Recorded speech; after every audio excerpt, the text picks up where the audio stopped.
Hi guys, I'm just sat at home watching the football. It's half time and I just thought I'd do a quick upload. I never get time to do these videos, even though it's something I want to do. So I'm just fitting them in wherever I can. So the question today I want to address is, can you become financially free from property investing? It's a massive subject area in courses and things like that, whereby people are sort of promoting courses saying, I'll teach you how to be financially free from property. And then a lot of people are paying, money to do these courses in the hope that they can become financially free. So first of all, what does financially free mean? I think the term itself is difficult to define accurately.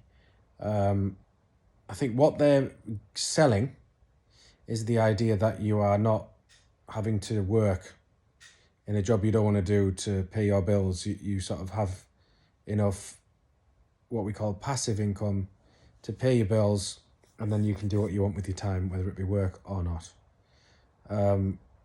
So as a definition, that's what they're presenting. So I will address it as that. I think that is inaccurate, and I'm not trying to be critical here, but when you have investments, you are not free of the responsibility of running them investments. So the idea that you're free is not 100% accurate. I would argue that you're more free, like you're not at the mercy of somebody dictating when you do things and how much work you do and things. You've got an element of freedom. So this is why I'm saying I'm not being critical or knocking it. It is more free than some situations, but whether it is 100% accurate, I would say it's not, and no income is passive really either. It can be temporarily passive, but not permanently passive. So by definition, I would say some incomes are more and less passive, but nothing's 100% passive, because with any money comes responsibility. So owning properties is kind of like being on call as a landlord. And when you're on call, you have a greater than zero probability of being called into action at any time. So it's not passive and you're not free of it. So that's a bit of a general talk about the definition. Now I just want to go into a bit of a discussion about what the practicality is. How many people do these courses and actually, buy properties and become financially free? How easy is it to do that? And things like that. So I myself have done all these courses. I've bought properties. I've even coached people on how to buy properties themselves. So I've got a good many years experience in this field. I would say that it's not as easy as it sounds to sort of buy properties and become, what you would deem as free and replace your job income. For a few reasons. You have to buy a lot of properties to earn enough money to make a difference. That's the first thing. It's not just a case of just going and buying a couple of properties. You have to buy like tens and tens of them for it to have an impact on any sort of even minimum wage type of comparison. Then when you have all of them properties, it's a lot less free and passive, because you've got lots of responsibility as a landlord and lots of tenants and lots of management and things like that. So it becomes less free and less passive the more you get, and you do need a lot of them.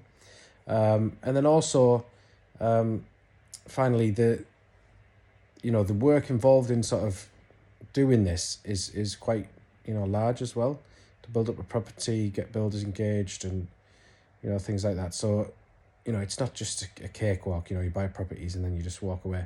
Now, a lot of people talk about kind of, oh, well, you get a power team and you can get people managing them and stuff like that. Now, this is another thing. The more you delegate, without kind of having a management input yourself, the more likely it is that they can go astray and you can get bad tenants and low maintenance. So if you just take your eye off the ball and say, I've got a management doing it there, I'll just trust them to it, there's a higher chance of them managing it poorly. Whereas if you're more sort of engaged, involved and active, not passive, then you've got more chance of managing the managers better. So that's another thing to bear in mind. And then also, another point on this, just before I finish, if you, let's say you need like £3,000 a month to pay your bills, or 2,000, whatever, everyone's different, but let's just say 3,000, and then you have enough properties that if they're all full and they're all performing, you get £3,000 a month. You could then argue, I'm financially free, my manager manages the properties, and I just sort of get £3,000 a month and I don't have to do anything. That's not entirely true, because that is a best case scenario in a best month. The truth is, normally you have voids. Normally you have maintenance and unexpected maintenance, even above the averages, or, something could happen. Somebody might not be paying the rent. So you have all these sort of factors that there's a greater than there's a greater than zero probability of them happening. So your 3,000 is basically a holy grail. You're not going to get your 3,000 every month. It's often likely to be 2,000 or less. Partly because if you have one void, you have council tax in it, you have utilities to pay, which have just gone up.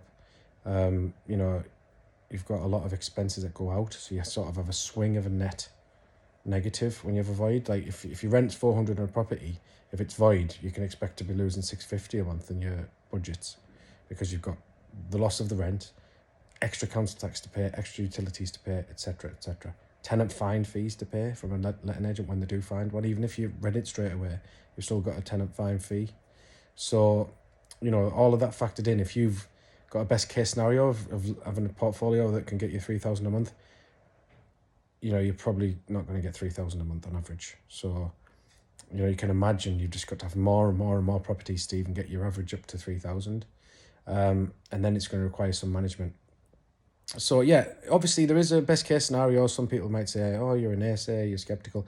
I've got a portfolio, it manages itself, and I get my full rents. Yeah, that's all possible. But again, it's not guaranteed, and it's not a 100% probability. So if you take it mathematically, the likelihood is that it's, not going to be that, in terms of probability. Especially if you're going in with the aim of it being passive and free and you don't have to do anything, you're very unlikely to get it to be performing like that, because the more active you are, the more it performs. So that's just a bit of a reality check on that whole idea. And there's a couple more things I want to say in this video. So first of all, so what's my point? Am I just sitting on a and being negative? No. The point is, I do think property is a good thing to do, and I do it. But you'll be disappointed if you go into it thinking that it's just going to be passive and it's going to mean you just can live in Barbados and sort of earn money. It is a bit more like switching your job from your current job to being a property investor as a job. And it requires responsibilities, time, effort, and things like that. So you have to understand it is a job. It is a good job in my opinion, because you get more freedom. You kind of you can outsource and delegate, and if you spend some time on that, you can get periods where it goes passive for a bit. You can you're in control a bit of your own choices more than you are in some other jobs. So there is positives to it, and I'm not being negative. And I'm not even knocking the courses that sell this, because they've got to have a USP and they've got to excite people. So they often will demonstrate in their courses and sales pitches the best case scenario, so that they're showing you the best it can be. It's not in their interest to say, oh, by the way, it's very unlikely that you'll do well at it. They're going to give you a best case scenario and say that's what's possible, that could be you. So you just got to be aware of that when you're doing it. So hopefully this has helped a lot of people, and hopefully it gets some people looking at it on YouTube. Feel free to send me a message, or look me up on Instagram. You can send me a message on there, and I'll give you any pointers if you need it, if you're an aspiring property investor. I've got a large portfolio now, and I run it myself, and I manage it. I've got managers, but I am active in it, and I keep an eye on it, and that's the only way it would work.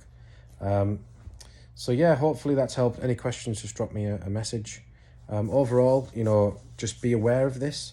Don't go in with too high expectations, because you could end up being disappointed. Just understand that you're basically sort of switching a job for another job.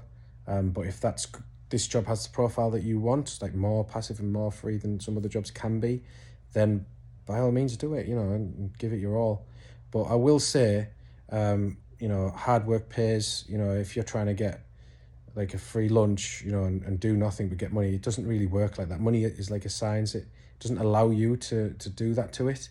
It always requires you to have a certain level of responsibility or application, or even just wisdom or wise choices or something like that. So people you might say, well, somebody else I know is earning loads of money and he doesn't do nothing for it.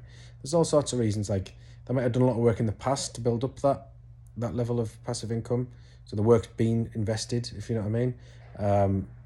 You've also got the idea that they might have high income skills as well. So that's another thing to bear in mind. Like, rather than thinking about passive income, you can also think about high income skills. So you only do a little bit of time and you get a lot of income from it, because that skill, you've took the time to, develop a high income skill, or have the discipline to say no to like low value tasks and only do high income tasks.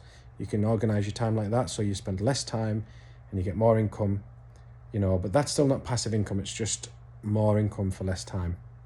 That's the way I'd look at things. Develop high income skills, be disciplined in what tasks you decide to do, so that you're sort of taking on high paying tasks.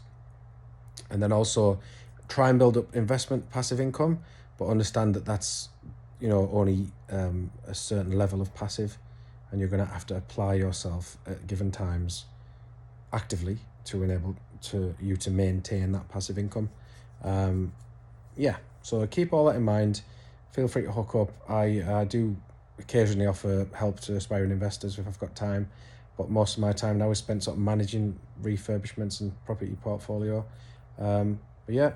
Enjoy, and good luck. Football's back on.